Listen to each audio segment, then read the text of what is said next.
This is the Effing One Podcast, Australia's only Formula One podcast with Adam and Luke.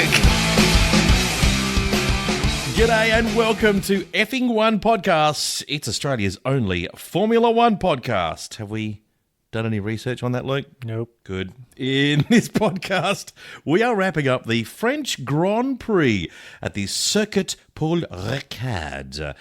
We then dust off the crumbs of that stale pain de chocolat of a race in Marseille. We travel 1,150 kilometres to look an apple strudel right in the eye at the Red Bull Ring, Austria, with the hope it might taste a whole lot better. Yep, it's a double podcast, baby. A wrap-up of France and a preview of the Austrian GP. I'm very excited. But if you're listening to this podcast and you're thinking you're in for twice the amount of laughs, much like the TV coverage of the French Grand Prix, you're going to be disappointed. Just as it looked like 2 hours of waiting for something to happen in the race was about to be rewarded, with 4 cars about to overtake each other at the same time on the last lap of the race, with Norris, Dan, Kimi, the Hulk all coming together, the TV coverage switches to the car that crosses the line 18 seconds in front of the next closest car. Thanks a fucking lot, Liberty Media. The only entertaining bit of the race, and you missed it. Mercedes, Lewis Douche-Canoe, you were already killing this sport. But to miss the only saving grace of the season, the midfield battle, please, Liberty Media, Carey, Bratches, just show the midfield battle. No one cares about Mercedes winning every single fucking week. I'm sorry. I'm just a bit worked up. I'm so sorry. It's time to head pants down, head first, and say, sorry, Luke, my emotions got the better of me. They sure did. I just strudelled on myself. Hey now. Is that what that was? Yep. It's just your voice, mate. Penalties, processions. It's really what that Grand Prix was about. Yep. And if it was a French cuisine, it was like a 3-day-old baguette. Yeah. Stale, not much in it. You really have to dig in to get any fresh part that's left. And there was plenty of whinging. Yeah. It wasn't just in the F1 world, it was online. Jesus Christ. Well, you know what we hate about, you know what we can't stand? Everything in whinges. I won't go through the list that we did last week. Child abuse. We didn't get, yes, that's right. We don't like child abuse. Catholic priests. No, we don't like them either. Okay. Anything else? Orange flavoured biscuits, with the orange cream in the middle. When you get those variety packs. I never eat those. That's one half of the podcast that doesn't like orange cream biscuits. And Nazis. Speaking of Nazis. Oh, Nazis. The Austrian Grand They're Prix. about level with those orange biscuits. It's where Hitler was from. Austria, not Germany. He ruled Germany, but he was from Austria. We have a bumper podcast. Everything to go over, everything to preview, everything to review. Everyone loves... we got back-to-back. It's the best part of any F1 season. Yeah.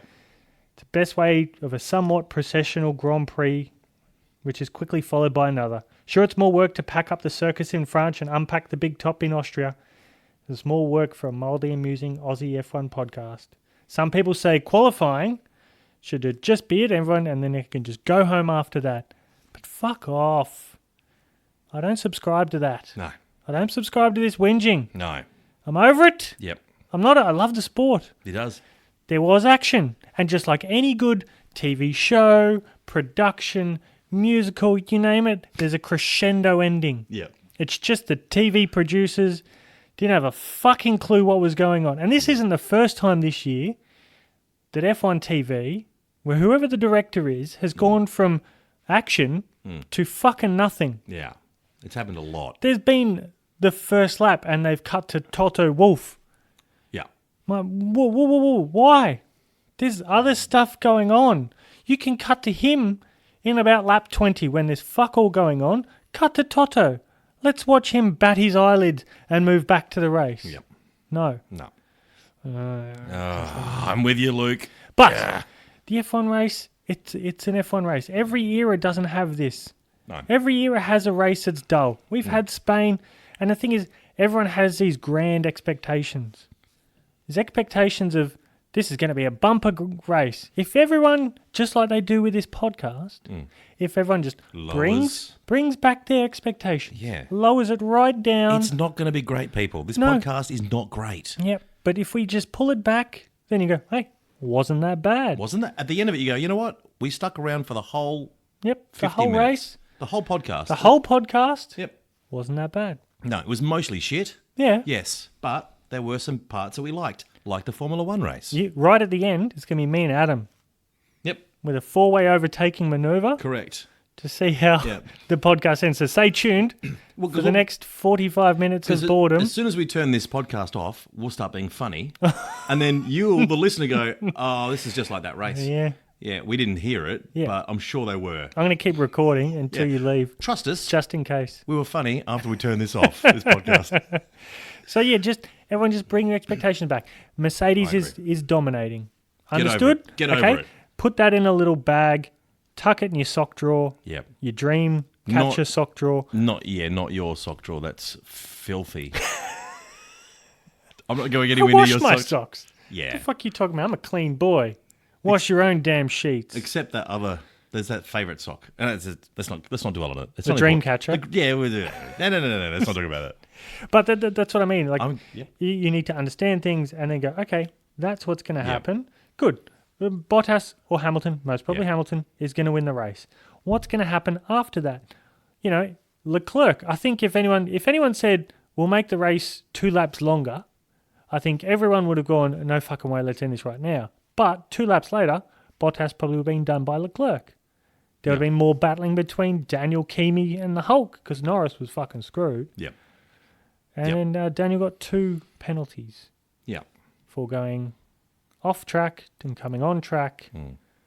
Grosjean had a whinge. Yeah, he did. She does that just about every race. He's very good at that. But there was overtaking. There was a lot of overtaking down into turn 1 and 2. There was a lot of side-by-side action. It's just because it was so fleeting, and a lot of it they're just showing replays. The great move that Russell put on Kubica after they battled, no one saw that. You didn't see that until after the race, and that's the problem. That's the problem. Look at the splits, go, okay, let's cut to this. Instead of showing... How do they not know this? How do they not see the timesheets and go, oh, look, there's a second difference between those 2 cars, and this guy's getting faster, he's up on his ass, let's cross to that. But the thing, what I think racing is about racing. It's not about just overtaking. It's about the attempt and the failed attempt. It's about the second attempt and possibly making the move, like Russell did with Kubica. He had an attempt and Kubica pushed him wide. Kubica's a bit rough with him, but that's fine. A couple laps later, Russell got the job done. And it's something that we don't see on TV. It's something we don't see live. We see it later on. Everyone goes, oh, it's a bit of a dull race. But shit happens. We're just not seeing it. So don't put it all on the race and the spectacle. Put it down to the people who are presenting it to you. Yes. Liberty fucking media. Pull your... I will be Formula One TV. Give me the last half of the season to watch what they do so I know how a fucking TV director works. And then I'm going to come in and start fucking pressing some buttons and making shit happen. Yeah. I don't care if it's Williams and they're battling for last. Show it. These 2 are having a crack. That's what I think. And I think everyone, 99% of the population that love Formula One, completely agree with you. There is some great racing. We're just not fucking seeing it right now. Yeah. And they just need to show some battles. Show where the action is. Don't show us the top 4 drivers when they're not doing anything, when they're so far in front. Show us what's happening behind. Show us the battles that we want to see. Yeah. Anyway. And the thing is, we've got 20 drivers. Yeah. More than 20 laps. If it's dull, go on board with one person a lap. Then another person a lap. Yep. Why not? I agree. And if something happens, before it happens, you need to be proactive and cut to it. Anyway. Yep. You are preaching to the choir. I tell you what, massive podcast, Luke. Huge. We've we've done a bit of venting, but we needed to get that off our chest. You need to do that straight away. We needed to get that off our chest because that was bugging the hell. We sat up until 2 a.m. I was up till 3:30 because I was waiting for Daniel's punishment. Oh, I didn't wait. And I didn't last that long. And by 3:30, I'm like, no, I'm over this. Yeah. So we sat up. And it was a great race, kind of, in some respect. So we're going to chat with 4-time world champion, Luke. We've got a 4-time Formula One world champion on this very podcast. This little Aussie podcast. Have a guess. 4-time world champion? Sebastian Vettel. Sebastian Vettel is on this podcast tonight. We're going to have a chat with him. Very excited, and thank you always to him for spending so much time for this podcast. Really appreciate it. We're going to update the new proposed Formula One race for 2020, the one that everyone's talking about, the Monaco of the Gold Coast, Luke, the Narang Formula One Grand Prix. Big news. I won't tell you too much just yet. Big news about this. We've driven the track. It's amazing. Locals are on board. Council is on board, except for Marjorie in the reception at the council office. She's worried about the noise. I think she's got dementia. She's not well. she's not well. Poor old Marge. What else? Oh, we got dude or douchebag, Luke. We have a scientific formula. A scientific formula to determine which of the drivers and the personalities in the paddock are dudes or douchebags. And we're going to feature a very high-profile driver this week.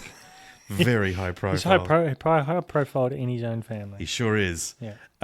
And we are going to also then jump into the Austrian GP. Have a look at that. And we're going to catch up with Kimi Räikkönen, another world champion on the podcast. 2 world champions in one podcast. Yep. Unheard of. Although we did do that last year as well, didn't we? Yeah. They did feature highly. Yep. Kimi and Well, Sebastian. They stuck around, so Hey, we're doing all right. Kimi is We allowed. lost Hartley Oh, shame. what a loss to Formula One. and the podcast. Hartley. See, it was exciting last year because you had some people like Hartley who couldn't drive a car smashing into other people. You know, He didn't some do people, that. it was exciting because he was just like, it was like bumper cars. Anyway, I know you're a big fan of him and you're still very close to Hartley. You call him regularly. Yeah. I'm not going to bag him out. Yeah. I'm just saying he was shit. Effing what When segment? did we turn into facts? Effing what? You've got some amazing statistics, some amazing facts about Formula One you're going to share with us a little bit later on. Is that right? There'll be something there. All right. If not, It's you'll mildly statistic. if not, you'll make it up. News, time zones, predictions. It's all coming up. A good time to mention right now, as is tradition. At Effing One Podcast, we must dress up in the native traditional outfit, the costume of the featured race, out of respect for their customs, their traditions. We are very respectful when it comes to native customs. Respectful. Yes. But unfortunately, You've come to the wrong podcast. Unfortunately, have a look what you're wearing, Luke. Due to budgetary got restrictions, 2 layers on. Producer Pete has not opened the purse strings for this part of the podcast. Very much like a Disneyland suit character, like a Mickey or Minnie Mouse. It's just been Glen 20'd. It's the same outfit as we were wearing last week. It's been rinsed. It stinks. I don't I'm think going to be it's honest been with you. rinsed. So you are in your 1555 Michel de Nostradam outfit in Latin. Nostradamus, the famous French astrologer, physician, fortune teller. I wonder if he made any money on that. Probably like most people back then, they had to die first before they got famous. Painters, poets. Did he predict his own death? Ooh. That'd be funny, wouldn't it? I'm going to die by autoerotic asphyxiation. And he doesn't. He slips and falls in the kitchen. They go, you didn't see that coming. Fortune teller. You saw, Closed for unforeseen you saw everything circumstances. else, Yeah. but you didn't see your own your death. Idiot. And I am wearing the Heroine of France outfit. Heroin? What? Yep. Oh, yes. The very, very famous Joan of Arc outfit in my... You look great. Customary. You're really pulling the face in that too in the photo. Yes, there are photos on Instagram. Check it out on Instagram and Facebook. You'll find And Twitter. And Twitter. You'll see what Luke's wearing and what am I doing with my face in that photo? Oh, I think you're just ready to charge. I'm ready to You've got charge. your sword up and you're pointing forward. You're ready to Yeah. rock out with your cock out. I look at it and I also think I could be taking a pee in that suit or a Well, back then, I'm sure you would have had some kind of infection, which would have made it burn when you piss. So that face is very much a painful. It's an infection face. Shit, Yeah. I'm pissing razor blades. Yeah. That's your face. Yeah. Actually, most days. I've pooped myself and I can't do anything about it. Charge! Oh, I shat my silvers. And the sea of the enemy would just part because they'd smell it coming. Oh, Joan. Oh, wow. All right, let's talk about this race very quickly. Let's give us the wrap-up of the race, Luke. We should maybe start with... Let's go with the least interesting part of the grid. Mercedes, maybe, from the front? So, pole position of Lewis Hamilton and the podium, the winner, Lewis Hamilton. Bottas second, Charles Leclerc third. Fastest lap was Sebastian Vettel. The fastest pit stop was Robert Kubica. Williams again. A 1.97 second stop for Williams. That's Whoa, quick. That's fast. Fucking quick. Williams and McLaren, another very quick pit crew. Yep. They are really doing well. Yep. Are And they I think winning Red Bull had a really good one as well. They're good. This week. Who is the worst pit crew time-wise? Have you checked that out? I think it might be Red. Renault. I haven't checked, but there was Daniels was 3.3 Yeah. or 3.6. I'm like, what the fuck's going on? Now. When you're on track, you're going for tenths of a second every lap to try and improve, and then you go in and you lose, a second at what they're normally at. They're like the 2.3 second or 2.2 seconds for Renault, but the 3.3, I'm like, what are you doing? Yeah. He's just lost a second. That's not easy to get back on a track. And Lando Norris got driver of the day. Things that there was a fair bit of argy-bargy. I think Daniel was a bit hesitant going into turn one.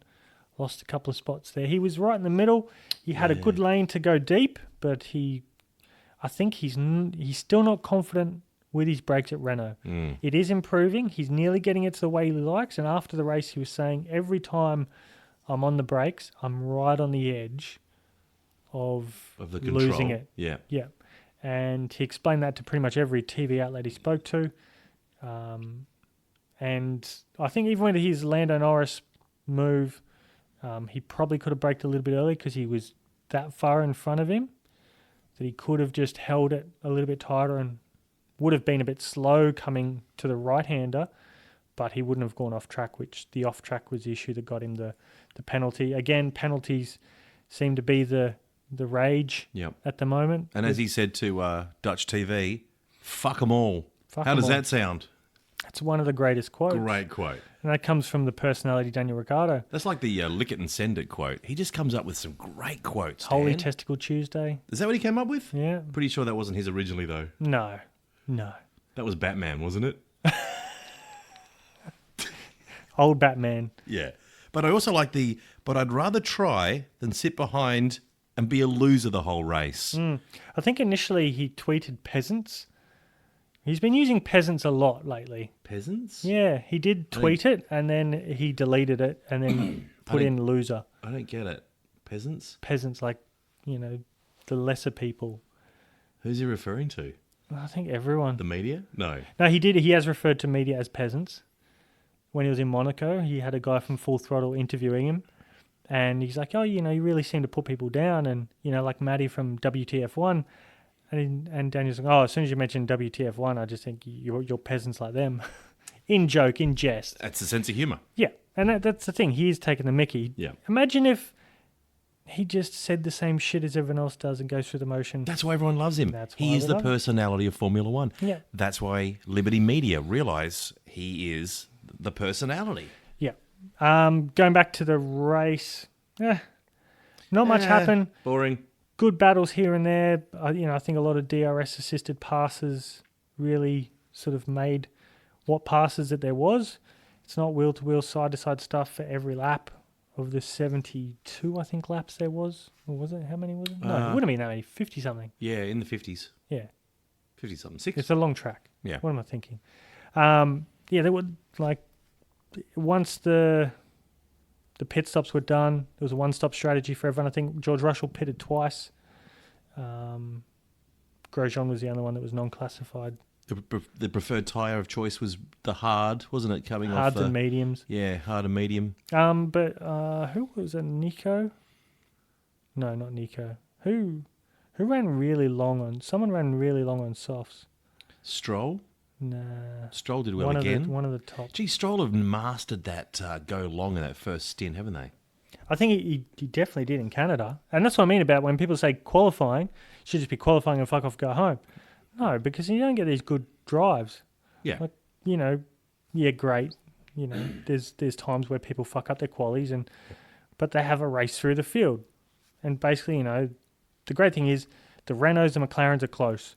They're keeping Gasly. If Daniel didn't get a penalty, Gasly's out of the points. Yeah.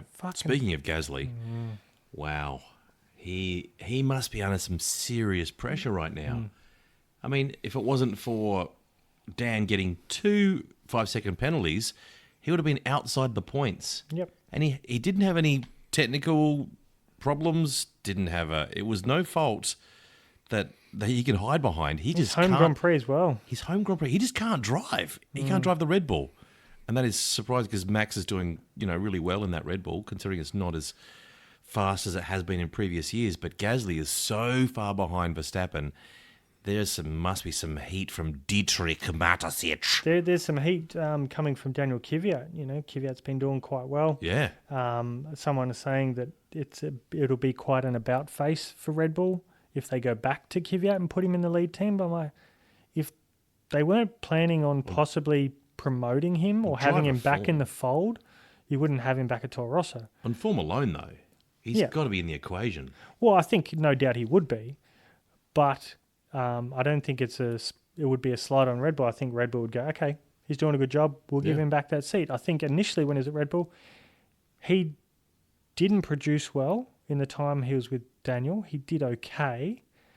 He's still a quick driver. He's always been a quick driver. I think his temperament wasn't there. He was doing a few dive bombs, but then also they had that pressure that, we might lose Max Verstappen to Mercedes or Ferrari because they wanted him. So, we better give him a top drive now and sign him up long term so that we actually have Max stay in our team. Because Max wasn't a Red Bull driver from the junior categories. It was only recently, just before he got in F1, that he was signed up to Red Bull. And Kvyat does seem like a completely different driver after that couple of seasons in Formula E. Yeah. He seems like a completely different driver. Cooler, calmer, faster. Yeah, he was doing some Ferrari sim testing and stuff like that. But the reason why we're not doing, each team by team that we normally do, we've got a lot to get through. Big podcast, Luke. And there wasn't a lot in the race to sort of talk about and go, this is what happened for them, this is what happened for them. Mostly fucking boring. But I will go over the race results situation. Hamilton first, pretty easy for him. There wasn't, was it 18 seconds? Yep. 18 seconds to him. Now, it's got to be mentioned, Valtteri Bottas, if he's talking about Gasly struggling, Valtteri Bottas, the bearded one, we thought it was Valtteri Bottas Part 2 with a brand new beard so fast. But what has happened? He needs to step up because I think he's been forgetting his power porridge. He needs something, Luke. He's struggling. Yep. So the top 10: Hamilton, Bottas, Leclerc, Verstappen, Vettel, Sainz, Raikkonen in 7th, Hülkenberg 8th, Norris 9th, Gasly promoted to 10th, and the fuck all awards. Grosjean gets negative 25 points for the Turd Championship. The Turd Championship? Yep. Just a quick little mention of the Turd Championship. This is the reverse. We celebrate greatness. Yeah, greatness is always celebrated. But is mediocrity? No. Is being shithouse celebrated regularly? No. It's forgotten. Not here at Effing One Podcast. We celebrate shithouse. We celebrate the ordinary with the Turd Championship. We are the shithouse. We know what it's like to be shithouse. There's the clubhouse and then there's the shithouse. And, you've got some great Formula One podcasts. Oh, there's some ripper ones. This is clearly not one of them. So we have developed, we celebrate shithouse. We've got a beautiful little piece of oak. And our producer Pete has whittled through his anus a lovely turd. Anus whittling. Yep. Now there's something that should be in the Olympics. There we go, anus whittling. He has come out with a beautiful design. We've pickled it, spray painted it in gold, and we present this to the worst driver of the year. The Turd Championship. Who's winning the Turd Championship? So anyone who's dead last, you get negative 25 points. You get 25 points for a race win. But if you're dead last, you get negative 25 points towards your Turd Championship. These points cannot be redeemed if you do score points. This is it. They stay on your permanent record. There's a stain. A permanent stain. Record. Having said that, who's on the nose this week, Luke? So this week, Daniel Ricciardo got a -1. Oh. Because of his 11th place. Then Perez -2, Stroll -4, Kvyat -6, Albon -8, Giovinazzi -10, Magnussen -12, Kubica -15, Russell, who actually finished behind Kubica first time this year. Ooh. I think he had 2 stops. So that's impressive considering he's in a shithouse car. So Russell was last of the classified runners. He gets -18, and Grosjean -25. So going to the leaderboard of the Turd Championship, Robert Kubica ahead on negative 104. Insurmountable lead. It's a good lead for him. It's good. Next up is the Frenchman, Romain Grosjean. Yeah. -87. He's been on the nose, hasn't he? Chuck Norris. That's surprising. Oh, sorry. I didn't move Russell's name up. Oop, there we go. So Russell -84, so 3 points behind Grosjean. This is the excitement, isn't it? This It's is the Turd Championship so close compared to the real championship. Then it's Norris. He's had some DNFs. Giovinazzi. Then Ricciardo on -58 points. And then Sainz -50. The rest really don't matter. But yeah, it's close up the top. Kubica's got a bit of a lead. Yep. 27 point. Is it 17 point? I don't know. I can't do it. 17 points. So it's not even a race DNF difference. No. The championship is well alive. This Turd Championship, it's heating up, Luke. There's nothing like a heated up turd. Oh, it's warm and it stings when it comes out. Yep. Now looking at the championship, we don't really care about the actual Formula One World Championship. That's over. Yes. Give us a quick rundown. So Lewis Hamilton 187 points, Valtteri Bottas 151 points, Sebastian Vettel on 111, Max Verstappen on 100. Not bad for Max. Yeah. Charles Leclerc 87, Pierre Gasly 37. Pierre Gasly is 11 points ahead of Carlos Sainz in 26, Kimi Raikkonen at 19, Daniel Ricciardo 16. The rest don't matter. Gasly is in the B Championship. He is officially in the B Championship. He's leading the B Championship Yeah. in an A car. Yep. Then the Constructors' Championship, I'll go over that briefly. Mercedes 338 points. Ferrari 198. Red Bull 137. Hey, Gasly's poured 37 points to that. Yeah, it's okay. It's okay. He's a third of the points. It's not him because he's actually a really nice guy. He's lovely. We think it might be the handler. Yeah, I think get rid of him and he'll an improve. Absolute douche. Because he just wants to relax and have a chat with people. You could tell. He won't have a chat with me. Yep. He won't have a chat with you. But in comes Four Eyes and goes, no. He's just uptight. This is not how we do things. And being around that kind of stress all the time. And wankerness. It just must affect. He's probably driving the race thinking about what's old Dickface going to say when he gets out of the car. Yeah. Oh, it's hard to work. It's hard to work like that. And McLaren 40 points, Renault 32, Racing Point 19, Alfa Romeo 19, Toro Rosso 17, Haas 16, Williams nothing. And also with Alfa Romeo, all the points, the 19 points, are coming from Raikkonen. Still nothing from Giovinazzi. Although another person who they need to be considering, should he see out the rest of the season? He's had 3. He's out-qualified Raikkonen 3 times. He's not doing too badly. He's been exceptionally unlucky. I think he's doing quite well against Raikkonen, considering. I do throw put, who's his name? Marcus Armstrong. You put a hot pizza in the back of his car, and he'll be quick. The pizza delivery boy, Giovinazzi. Very quick. You go, okay, Giovinazzi, here's the deal. There's a hot pepperoni pizza. We need to take this to the finish line. Go. He goes, oh, no worries. I go fast now. Now I go fast. You see him really move. Yeah, Mario Kart. Different tactics for different drivers. Should we think that? Mario Kart. Mario Kart. Who would replace him? Who'd replace Giovinazzi? No, he's not going anywhere, Luke. He's good. No, he's Give not. him a chance. No, he hasn't scored any points. Ocon. No, Ocon's... No, Ocon's... He's in Mercedes. He's going to be moving into Renault when Hockenberg goes. He could have Red Bull. gone. He could have had the Red Bull seat. Yeah, that's who Ocon. Yeah, Why would he turn that down? because he wanted to stay with Mercedes. He was signed up with Mercedes. Yeah, I think it might have been the Toro Rosso seat, but he would be in Red Bull by now. Oh yeah, considering how Gasly's going. Yeah, Phew, safe bet. one Frenchman out, another Frenchman in. So I would consider there's a young New Zealand boy called Marcus Armstrong. I think he's in one of the junior categories for the Ferrari development program. Mm-hmm. He'd be a good fit to chuck in. Tatiana Calderon has tested a Sauber. Probably hasn't been putting in the performances in Formula 2 to be promoted. Rank outsider I'd chuck in there. Schumacher, Mick Schumacher, who's currently 15th in the F2 Championship. That's bad. He's not doing well. He will have a second year in there. That's Yeah. pretty easy. There's some good F2 guys in the Ferrari development, but I would chuck someone who is seasoned, and I would put in Jean-Eric Verne.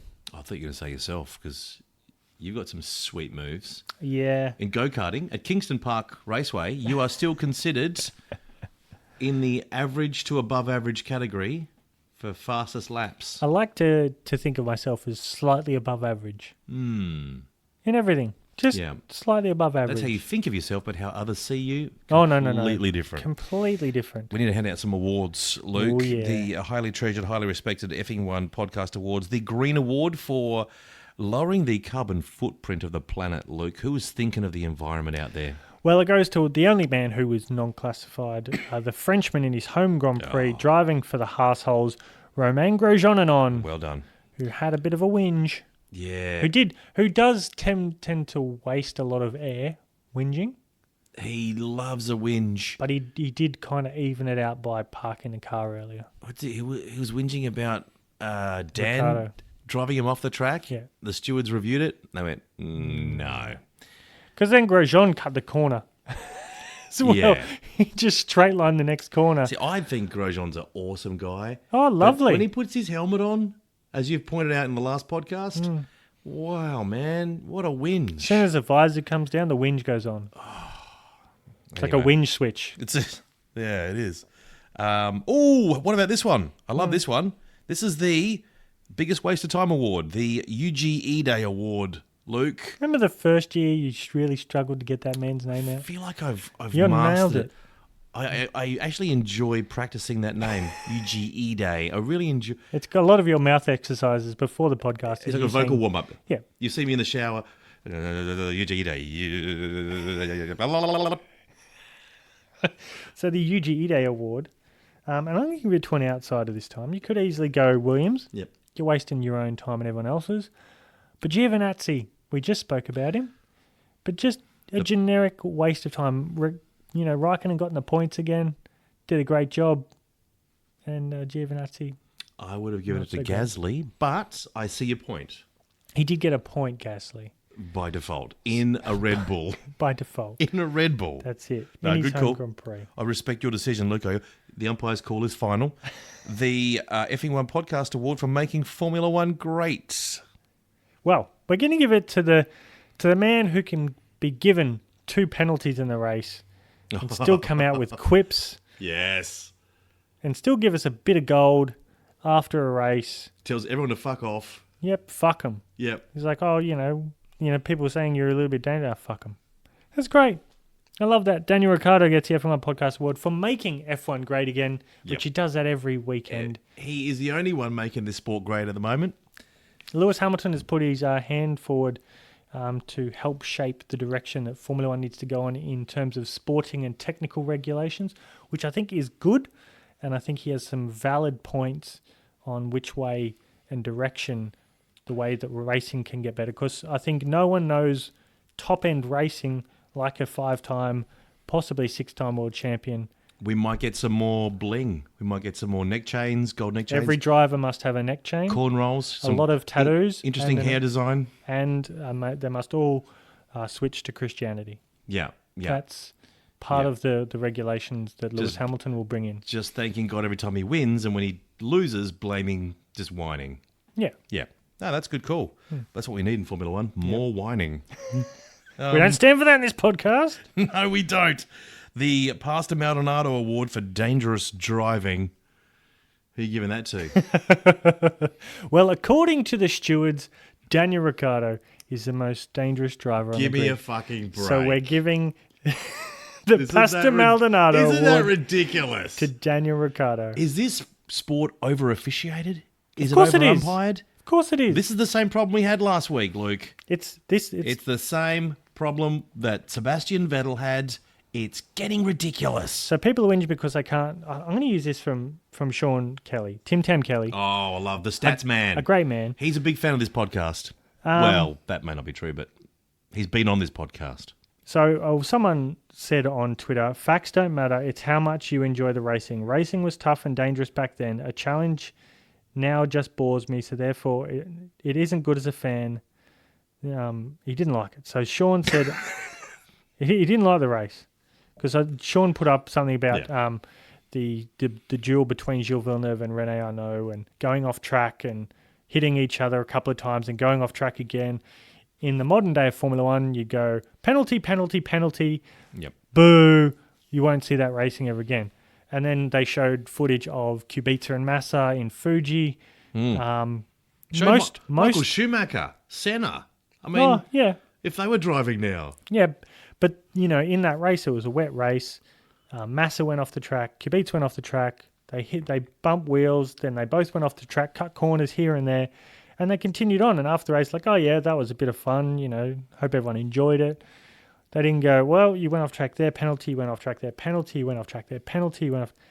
So we don't have that anymore. We have overfishing. It's clear to see. But what Sean Kelly said about everyone complaining about the Grand Prix, I didn't bring this up before, but I thought it was very apt. Sean Kelly said, I don't think the sport has changed. I think what has changed is society. No longer are we prepared to sit and watch 90 minutes of a relatively low-key racing. We need instant gratification or else we do something else, like tweet about it. Perfectly said. Well done. Because people can't just sit there and go, fuck, those last 10 laps were a bit boring. That's it. I'm going to go to Twitter and say this is the most boring Grand Prix. I'm never going to watch racing again. Well, fuck off then. Yep. Don't hear it. If you want to watch racing that's, nose to tail, go watch Formula E. Yeah. I'll still fall asleep. What would Senna say if he was driving right now in Formula One? He'd say, "You're a bunch of poofs," wouldn't he? He said, "This sport, I'm going to do something. I'm going to do some capoeira on the beach in Rio. You're all a bunch of cunts. I'm out." That's what he would fucking say. I want to hear. You're a bunch of cunts. I want to hear Ann Senna say you're a bunch of cunts. Hey, I you think guys. it's Ayanton Senna. I think that's how you... Is it? Hey, it's a Yanta Senna. You're a bunch of cunts. I go do some capoeira. Right, that was good. The Lickett Senate Award, Luke. Who did the most incredibly good overtaking manoeuvre on the Well, there was weekend? some decent overtakes. A lot of them were DRS helped. There was a lot of good around the outside at the start of the race, but the one I'm going for persistence and that he pulled it off and then later on had to do an extra pit stop. I'm giving to George Russell with his overtake around the outside of Robert Kubica. He went around the outside earlier. I think lap 5 failed. Kubica pretty much ran him out of room, which wasn't said anything about the stewards. He didn't get a penalty. And then 7 laps later, he made the move, made it stick, go around the outside. Good move. Well done. Solid move from George Russell. He gets the lick in the He deserves it. Yep. That's a good move. And in a Williams. Brilliant. That's all the awards handed out. So we'll just, I guess we'll let Pete deliver those. Mm-hmm. Is he going to normally hand deliver them? No, the pigeons. Pigeons. Get the carrier pigeons. Yeah. How's old Speckled Jim from last week? Is he all right? Is he fit for takeoff?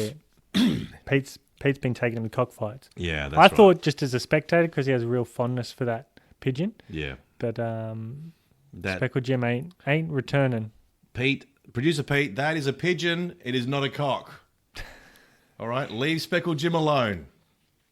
Anyway. Pete can tell a cock from a mile away, but it's his short vision. He's very familiar with the speckledy cock. We need to Skype Sebastian Vettel.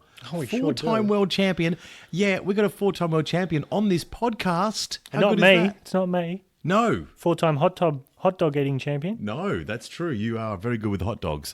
In fact, I think that's what's happening right now. I think Sebastian is downing a bratwurst as we speak.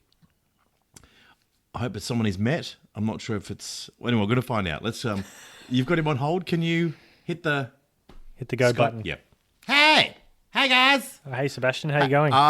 Just uber groovy, guys. What's going? Oh, by the way, what is this podcast? I'm very busy. I'm Sebastian Vettel. I'm 4-time world champion. What is your podcast called, please? We are called the Effing One Podcast. I don't fucking care.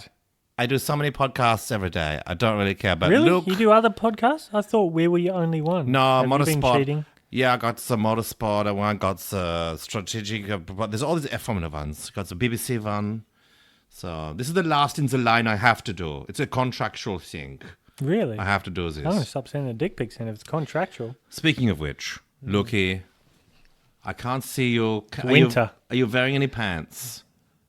Oh, well, I'm wearing a Nostradamus cloak, so I'm not wearing any underpants under the cloak. Sure. I can see the little snail popping his head up right now. Is that what I'm thinking it is? It must be cold in Australia, yeah? Yeah, it's cold. It's winter time, sure. Yeah, it's small all the time, but it's cold now. That's fine. You just haven't met the right guy. So, are you still single, Luke? Of course I am. Let's talk about Formula One, Luke. Stop talking about my personal life. Okay? I don't fucking care. I just want to talk about Formula One. What are you wearing right now? I've already told you. But we're not going over this. So, how did you find the French Grand Prix? God, you look cute. Jesus, that beard. Oh my God. Sorry, now look, ask me some questions about the French race. Grand Prix. Look, ask me questions Fastest lap. Yeah, sure, whatever. No big deal. I was on fire. Why didn't you do it like 2 laps before? Why was it sort of a very last lap thing? Because I had literally no chance of winning the race. I had a big gap, and they said, bring in the fresh rubber and go for it, Sebastian. But you could have, done a lap, and then if that didn't work, slow down, cool the tires, then do a second lap. But you seem to just... What are you, a fucking F1 expert now? Jesus Christ. I just came in and I just drive the way I can. Well, you got the fastest lap, so it doesn't matter how you did it. Yeah, I was really fast. But you weren't as fast as your teammate. Hey, you see what I'm holding in my hand? It's a bratwurst. You are in Austria. Yeah, we're having a und bratwurst party. It's rare that we actually get you before a Grand Prix. Normally we just talk post Grand Prix, and then we don't hear from you until after the next Grand Prix. But some words about Austria this weekend? Yeah, they got great... How many bratwursts is in your face at the moment? I've got one bratwurst in my left hand, and I've got a Kransky in the right, and I'm just grabbing them, and really... I'm like downhill skiing. Oh, really? Sure, as a barbecue. Yeah. Yeah. Do you like sauce on I don't like to talk in my mouth full.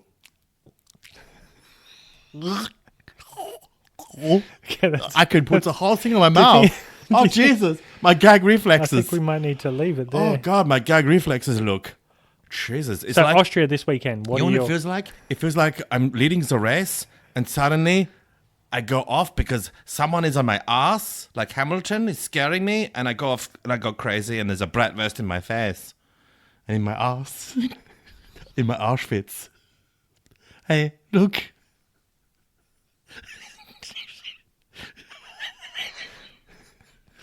Why are you laughing? Stop laughing at me, Luke.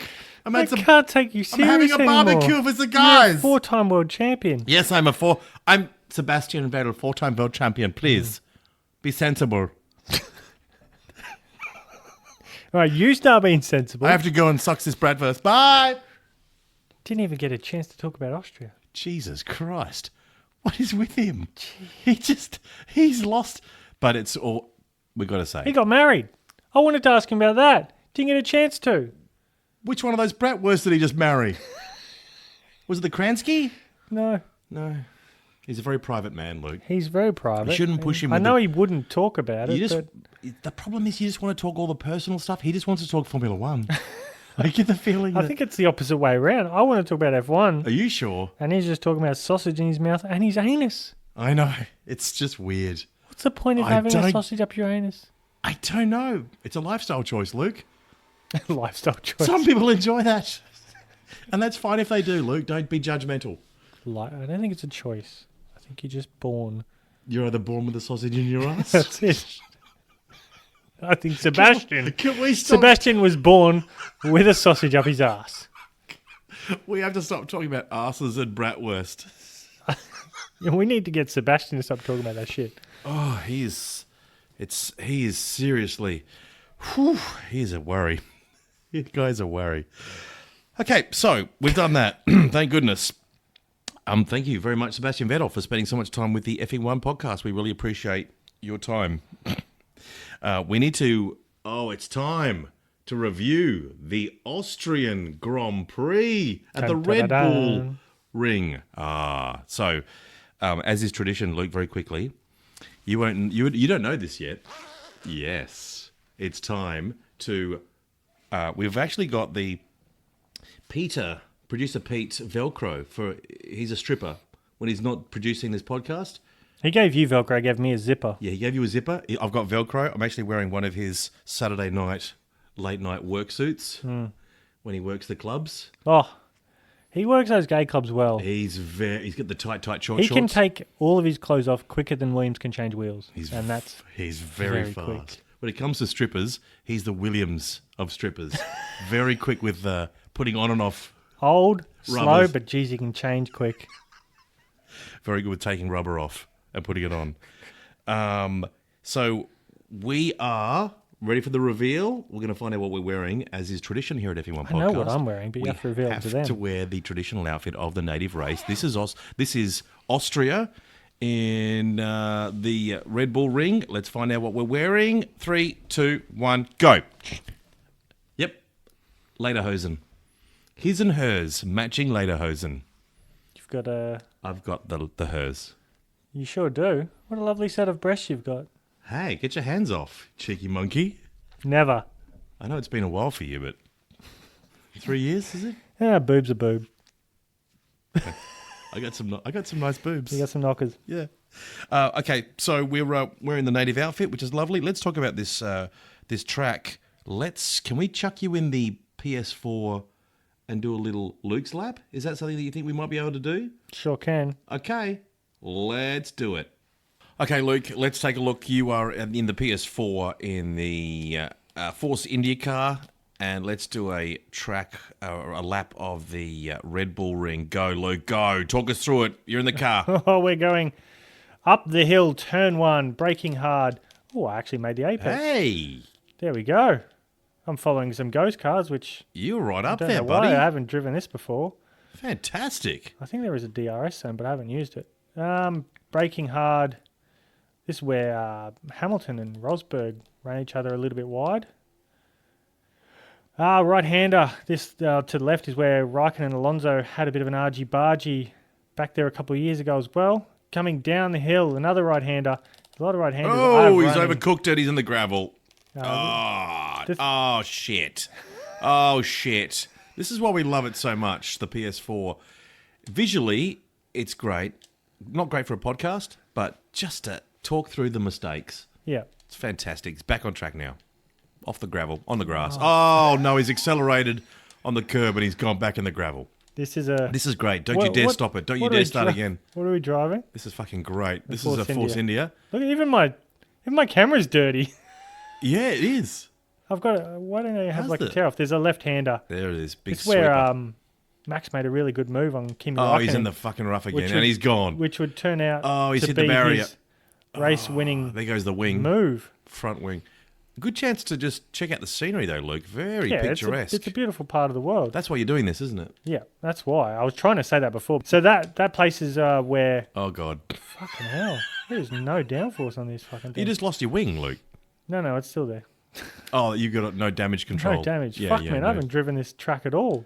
No one will hear. You sound like Grosjean right now. Are you Hey, sure I'm that's not- not Grosjean in this helmet? Well, I actually made a good call. You're not going to blame Dan, are So you? turn 1 and turn 10 was perfect. The rest of them was absolute Absolutely shit. shit. Well, that's how you shouldn't drive a lap at the Red Bull Ring. Yeah. But was yeah, it fun? the left-hander where Max made the move on Raikkonen at the start of the race turned out to be the most important overtake of the race. Yep. Which ended up winning Max the race last year. It seems like a short circuit. Very short. Very, very short. What I are we think talking? I think it's the shortest track. 3Ks? Less. It's a 4.318. Okay. So it's longer than Monaco. Yep. It's 71 laps. And the race distance is 306.452. It's the quickest lap with the lap record of Kimi Räikkönen from last year, a 1 minute 06.957. That's a race lap. Yeah, well. Yeah, Verstappen won last year to Räikkönen and Vettel. Grosjean was his first points finish, I believe, last year. He finished 4th. And still managed to whinge. Well done. Of course. What sort of tyres do you reckon they're going to bring here, Luke? Tyres, we have the C2, C3 and C4 tyres. So the same tyres that they used in Le Castellet. Castellet, is it? Le Castellet? I'm not sure. The French. trying to be French? Paul Ricard. Oh, yeah. That is me trying to be French. Yeah. Yeah. So the hard, mediums, softs Yep. are the C2, C3, C4. C4 will be the softer tyre. There's a few, I think only Hulkenberg and Magnussen, Giovinazzi, Albon and Russell only have 2 medium tyres. Not many hard tyre choices. I wonder if Pirelli, or if they're not allowed to, if they could allow teams to pick the compound that they wish. Would it? It's a variable that would certainly spice up racing. I know people are talking about the tyres. They don't like the tyres. Haas have had issues with tyres, getting them in the window. Wouldn't it be great if a team could just choose a compound that they liked between the soft, medium and the hard? I think they will. And they that's good. they effectively they do. Like they do have a choice. The thing is Pirelli bring 3 tyres and it's up to them to choose however many that they want to choose. But the actual compound of the softs, like a team could say, we'll have the harder soft, we'll have the softer soft. So you've got variability within the soft, medium, and hard. Yeah, Pirelli. The thing is, if Pirelli bring 5 types of tyres there, it's going to cost them a lot of money. Oh yeah, that's an expense, I guess. So and all of these tyres This is Formula One, Luke. Yes, it Luke's is. we've got a lot of money in Formula One. We don't. We this don't. podcast. I think they had 7 compounds last year. They need to bring 3. And Pirelli know from track, from previous races that they can go, okay, these 3 tyres are the best suited for this race. If you go to the C1 tyres or the C5 tyres, so if you go C5, they won't last a lap. So I get it, but wouldn't it be great if a team could just go, I get it, Pirelli. Thanks very much for the recommendation. Thanks very much. But Thanks so much for all your knowledge, but we're going to disregard it and bin it. But we're going to do something totally different because we are Williams and we've got nothing to lose. You know what I mean? For a team that's got nothing to fucking lose. Maybe as a way to help Williams is they get their own tyres. So Pirelli makes a tyre specifically for Williams and their shit car that is super reliable, super quick. A better tyre. Only Williams. So it bridges that 2-second gap they you have. get a tyre according to how shit. well or how shit you're going. Yeah. You get the best pick. Yeah. So instead of having we're not even talking about Austria now. We're just talking how to make F1 great again. That's what we do. So yeah, they could have a set of tyres that is Williams specific. Like, here you go. We've given you a tyre that's a second and a half quicker than the other tyres, but since your car's so shit, but then you'll be up closer to people. Correct. Yeah. And so it's like a handicap system. Yeah, like a handicap. And Mercedes. Here are your choices. You've got a bike wheel, and this is a penny farthing wheel. This is the very first wheel ever invented in Stone Age times. It's just a rock, and it'd still win. Still be quicker than Williams. Yeah, it'd still win. But I think we've mentioned this before. Having multiple compounds on the car. So if you want medium rear and then soft fronts, I'd be all for that. Yep. So they do it in MotoGP. You can change. You can have different compound tyres. You have to have a different compound on every wheel. Then you bring in 4 compounds. There we go. No. Too expensive. There's not enough money in Formula One to afford that. No. The weather, Luke. Weather? Well, it looks like it's going to be sunny. 28 to 29 on the Friday, Saturday. And then on Sunday, maxing of 34. I thought you were going to say rain. Your face lit up and it was like, good news. No, it's showing a variable because it's going to be 5 degrees hotter than it's going to be all weekend. That'll give them something that they won't have tested or practiced or qualified on, they'll have somewhat of a variable that they can't control, and that helps. That could help Ferrari. They were very good in testing in the It may hot. help anyone from third backwards. Yeah. Spice things up between them. Yeah. Haas. I mean, Haas have been either Haas have been shit, man. they've been either very good or fucking They terrible. should pull the pin on this year. They've got a Ferrari issue. They just don't understand their car. Yeah, They don't get it. 34 degrees on Sunday. Geez, that's hot. That's real hot. What about the times of the race? Luke, send us around the world, Luke. If I'm waking up in Abu Dhabi, is that an option? Abu Dhabi. Yeah. What time will I be watching this race on Sunday? Damn, you haven't got that one written down. My bad. Send me to a country. Let me guess. Yeah, you do it. Let me guess. You're probably right. 10 past 8. All right, you check it out. All right. In the meantime, I can read tell it out. you that New Zealand, if you're watching in New Zealand, Brew, cheers, Brew, you're going to watch this at 1:10 a.m. in the morning. Australian Eastern Standard Time. Hey, this is not too bad, Luke. 11 o'clock. It's the same as the last race. It's not bad. Are you going to be up for that one? Of course I will. Good. Are you kidding me? Over in Perth, Western Australia, Western Standard Time in Australia at 9:10 p.m. You lucky sons of bitches. The United States of America, the East Coast, 9 in the morning. Oh, I was close. Well, I wasn't really. Abu Dhabi. Abu Dhabi is at, so which would be Dubai? Yep. Dubai, Abu Yeah. Dhabi. It'd be 10 past 5 In the AM. in the afternoon. Afternoon. Yeah. That's I was pretty good, 3 isn't it? hours. The race would have been over if they'd taken. But we don't have any Abu Dhabi listeners. Not yet, anyway. They better fucking pull their finger out. Yeah.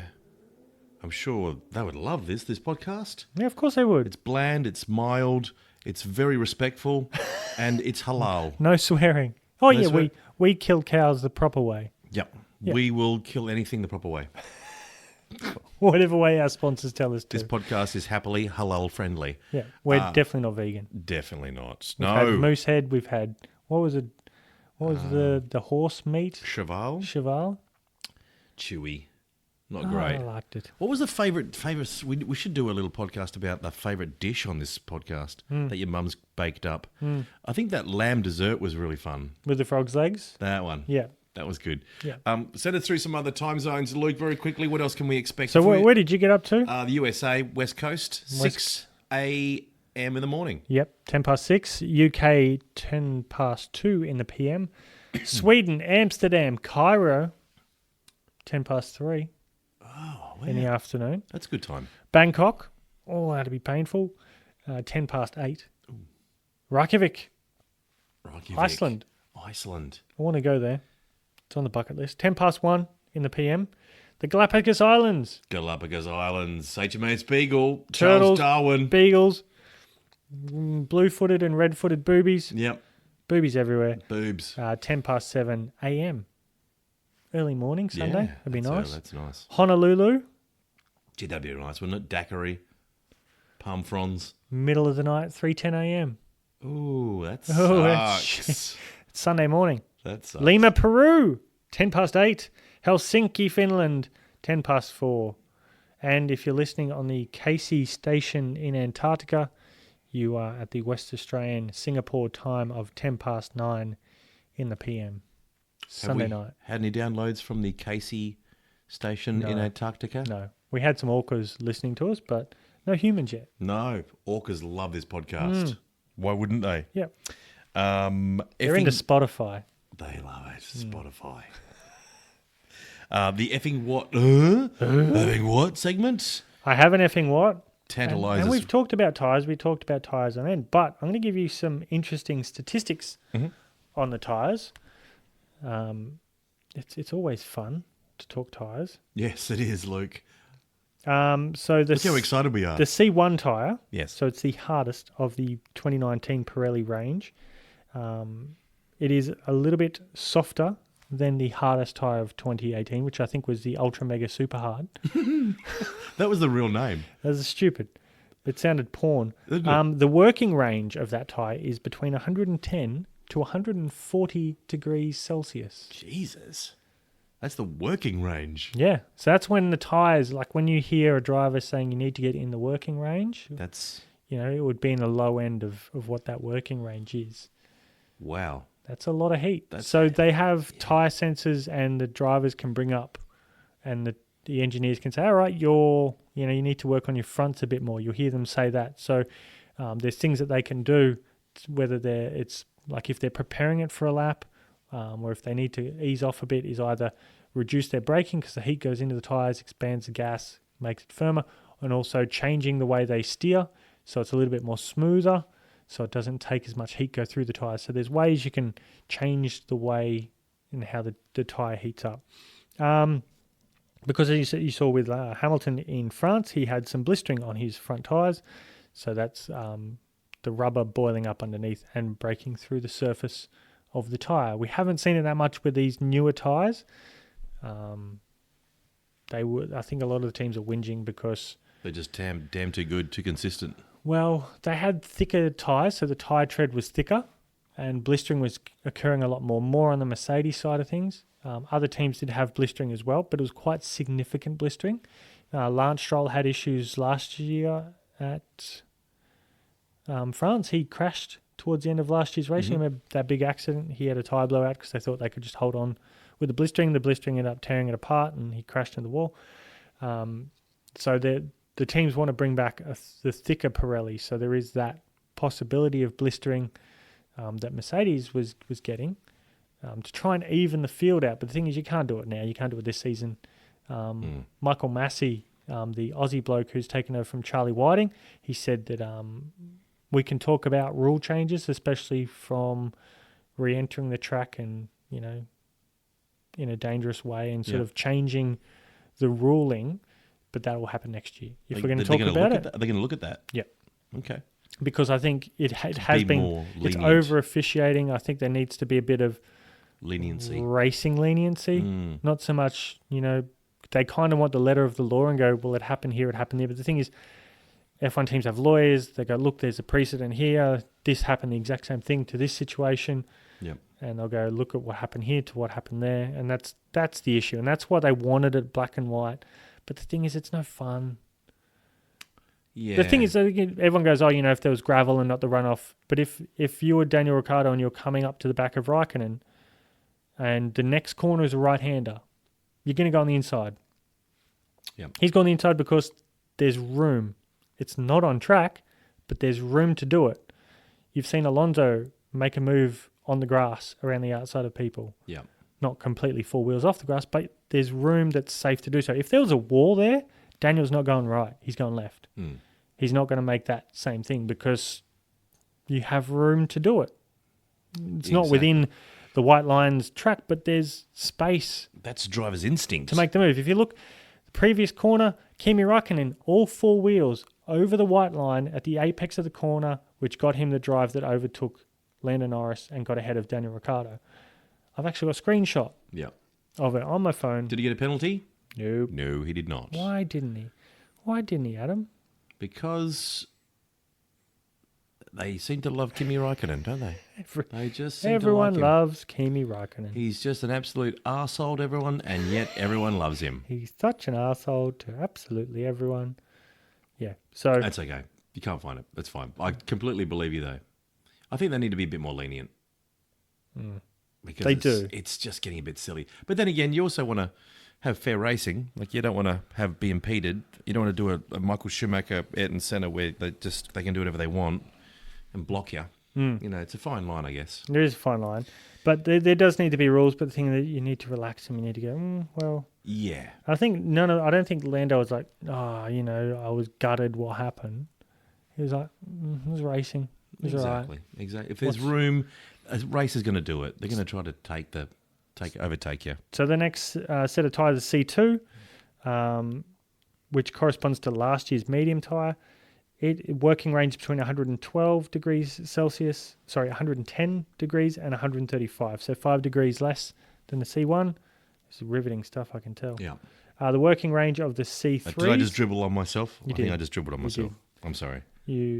So the next one is 105 degrees, so a lower temperature. Mm-hmm. So the C3, the medium sort of middle of the round between the 5 compounds, and to 135 degrees. The C4s, the second softest compound, which is the softest compound this weekend in Austria, 90 degrees to 120, and the very soft tyre, the C5 compound tyre, the softest of the 5 compounds, working temperature of 85 degrees Celsius to 115. Boil water on that shit. Wow. So it goes by temperature and where they're working at and how soft they are. So that's why the hardest tyres can handle the most amount of heat, Yep. and the softer ones are in a lower working range temperature. I'd love to go to like the Pirelli factory and watch how they make these tyres. Wouldn't that be fascinating?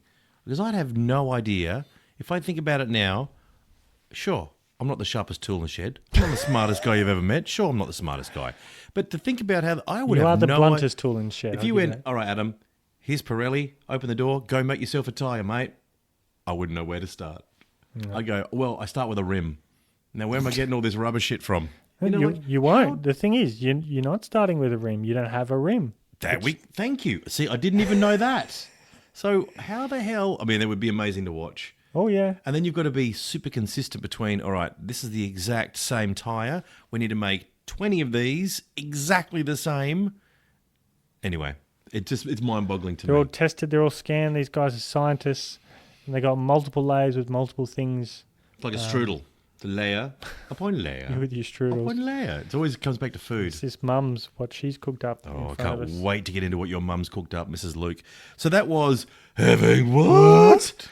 Thank God that's over. Any F1 news? Yes, a bit Ooh, of F1 news. Tell me, do tell, good sir. Do tell. I know you're on the edge of your seat after. You warmed me up with the tyres, and you've just got me excited. What was your working range?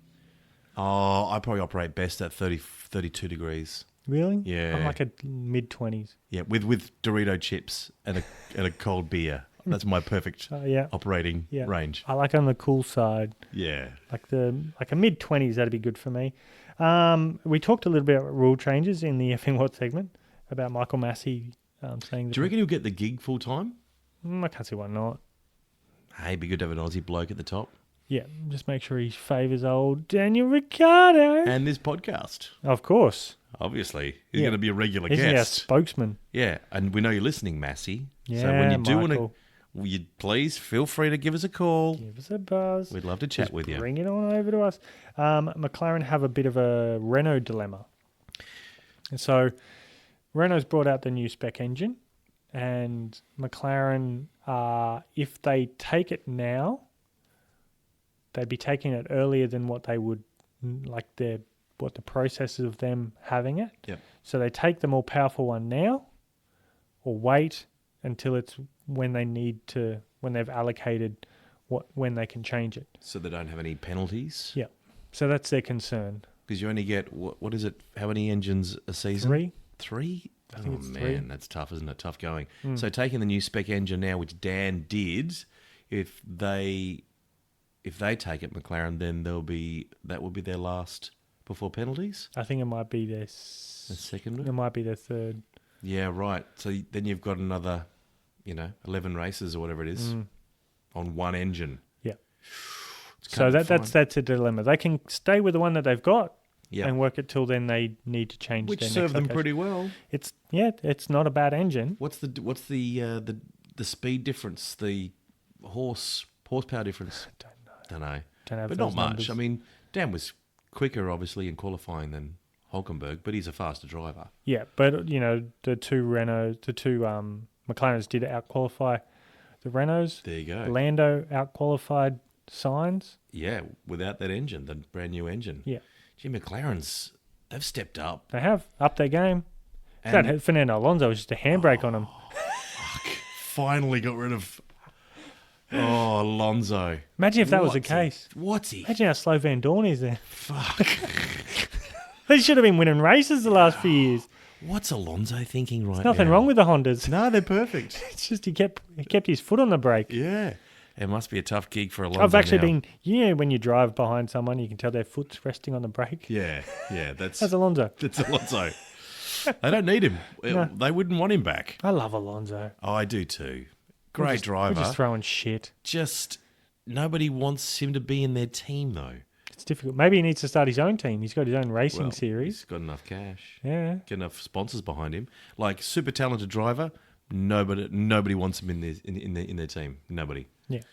Don't want to what do you call it? Don't want to mess up the milk cart. Yeah. Team harmony's more important, isn't it? Two fastest drivers. Fuck that. Yeah. Just chuck him in there. Let's just see. I want to see him in there. I want to see him at fucking Mercedes. I want to see none of this cordial Formula One. I want to see old school fighting, cage fighting. Senna, Prost.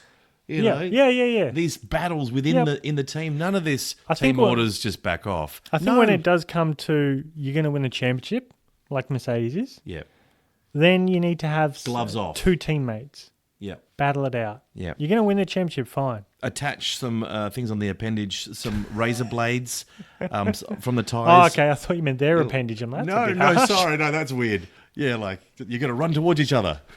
Oh, Hamilton had a whinge in the race, didn't he? Oh, he's a whinger. He something wasn't fitting in the seat, like midway through the race. He's like, oh, there's something broken on the seat. And then he does the first lap of the race. Shut your fucking pie hole. I can't possibly drive like this. Because something's broken in the seat. Broken it. And then the team radio should go, stop all whinging. right, come in. We'll get you out of the car if you're uncomfortable. Yeah. I remember We've got a pillow for you. Mark Webber had third-degree burns. Did he complain? He said it was hot. But he was just cooling it as he saw it. He kept racing, and then they had to retire the car because it was just bottoming out, and there was so much heat going through the bottom of the car that he actually had third-degree burns on his ass. Third-degree on his ass. Yep. He had an ass He's the man who threw up in the car and continued to drive. Yep. That's what Formula One should be. None of this whinging. Exactly. And that's they touched me. No. Weber had to have a noose transplant straight after the race. Did he complain? Did he whinge? A noose? A noose. It was an African man who had died weeks before. Well, I wouldn't have wanted Sebastian Vettel's anus. No. It's quite large. Now Mark Webber has this little, very dark anus tight. Anyway. What? We seem to have diverged a little bit. Good news with the Monaco of the Gold Coast, Luke. The race that everyone's talking about. The proposed Narang Formula One Grand Prix as we ditch the Melbourne Grand Prix because it's as boring as hell. Bye-bye, Albert Park. Bye-bye. Everyone's on board. Locals are on board. The council's on board. What's our signatures up to? Have a guess. Local support is so high. We've got 19 signatures, Luke. I thought you were about to say 90. No, 19. Still very high. That's just an example of the groundswell of support. Have we even walked to a second street? No. We haven't, Luke. We haven't. We should probably think about doing that. Yeah. It's a lovely drive, and very soon you'll be able to check out the full track, or you can see the full track, the aerial track on Twitter, Facebook, Instagram. We're also we've driven the circuit, and very soon we'll be posting that video. I'm going to try and get it between Austria and Silverstone. Check it out for yourself. That's the aim. Have a look at the racetrack for yourself. GoPro set up in the car in Luke's Hyundai i30. Really lovely. Good car. Very quick. And we've got some great footage there. So that's going to be posted up very soon. The Narang GP continues, and we'll have more updates as we go along with every podcast as this gets closer to being a real thing. Luke, that's the idea. Oh, yeah. We're going to make it happen. Oh, it's going to happen, all right. Well, we didn't do our predictions, but we can do that next. We're doing the predictions right now. Are we? Okay, well, quickly tell me, between you and I, who is winning the tipping contest as we tip between the teams? We pick... So after France? Yep. You tipped... We didn't do it on the podcast. No, we didn't. Completely forgot. But as soon as you left, I messaged you and went, Yep. I didn't do tips. So I went Leclerc, Bottas... Yes. Kvyat. I think you went Albon, I went Kvyat, or the other way around. And Sainz Norris, I went Norris, you went Sainz. So we both came out exactly the same because you got 2 for Hamilton, I got 2 for Leclerc, and then we both got 1 each for Albon, Kvyat, and Norris, Sainz. Yep. So exact same, +7 for you. +7. Yeah. So this weekend, Austrian Grand Prix. What's your predictions? Oh, are we doing this now? Yes. Oh, good Lord. Let's go Hamilton. Mm-hmm. Are you doing yours? I'm going Bottas. I will go Leclerc. Ooh. Getting some form. You going, Sebastian? I'm going to go Vettel. Oh, nice. Max. Max for me as well. I'll go Dan. Excuse me. Dan Ricciardo. I'm going to go Hulk. Carlos Sainz. You know why I'm going Hulk? Why? Because he's good around Austria. Yeah. Who's next? Carlos Sainz. I will also go Sainz. Kimi Räikkönen. Yeah, you can't go off Räikkönen, really. I will go Magnussen. Mags. I'm going to go Mags. I'll go Kvyat. I'll also go Kvyat. And I will go... Perez, Stroll. Perez. And George Russell. Perez and Russell. I will go Perez, Russell. All right. Lock it in. That's it. Seems like we've suitably lost momentum in this podcast. Oh, Kimi! At Home with Kimi. It's time for... At Home with Kimi. We are going to check out what Kimi Räikkönen is doing right now. We have a live porthole to Austria somewhere. We're not entirely sure where he is. We'll soon find out. And let's go check in with him right now, shall we?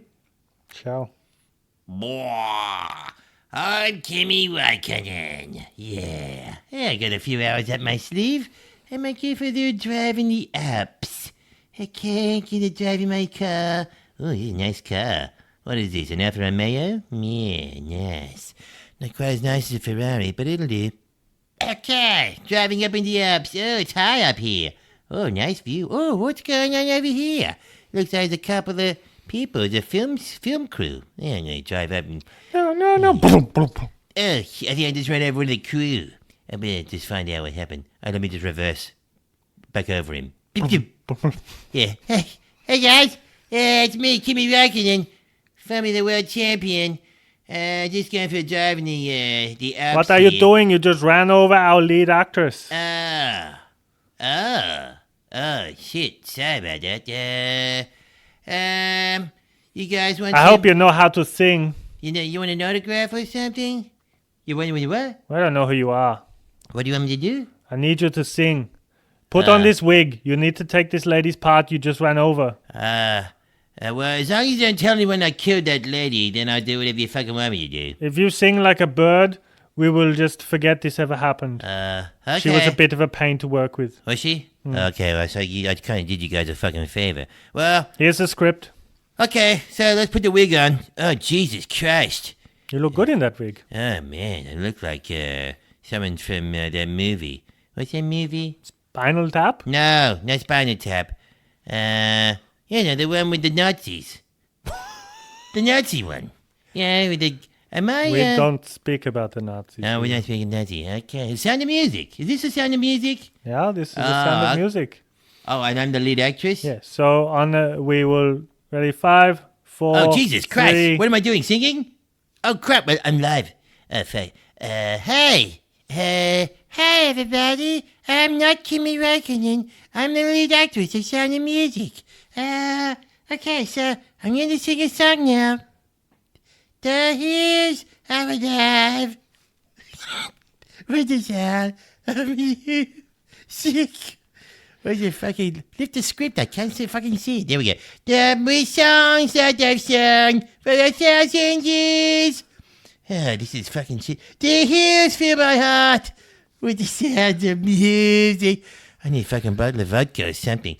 Okay, I'm bringing it home now. This is a big finale. You guys ready? Here we go. My heart wants to sing every song it hears. Oh, Jesus Christ. Okay, that was good. Could we do it again? Now, fuck off!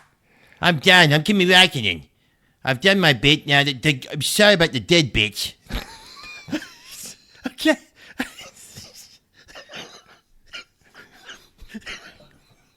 I'm sorry. I'm really sorry that Kimi Räikkönen just killed that. Aren't you Valtteri Bottas? What? What the fuck? I'm not fucking Valtteri. I'm Kimi fucking Räikkönen. Did Kimi Räikkönen just kill someone? Come here, you fucking Nazi scum. Oh, Take that, Nazi. That's right. I must admit, Shut up. she was... Stop talking!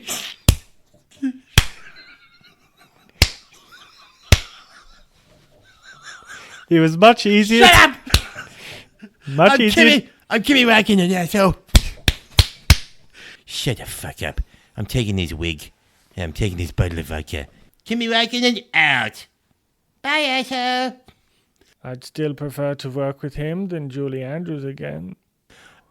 Wow. Wow. And that was At Home with Kimi. I can't believe that actually happened. Wow. He just... Did that Sound of Music... He just turned up to a Sound of Music remake. He really took over the scene there, didn't he? Julie Andrews. Kimi Räikkönen played Julie Andrews.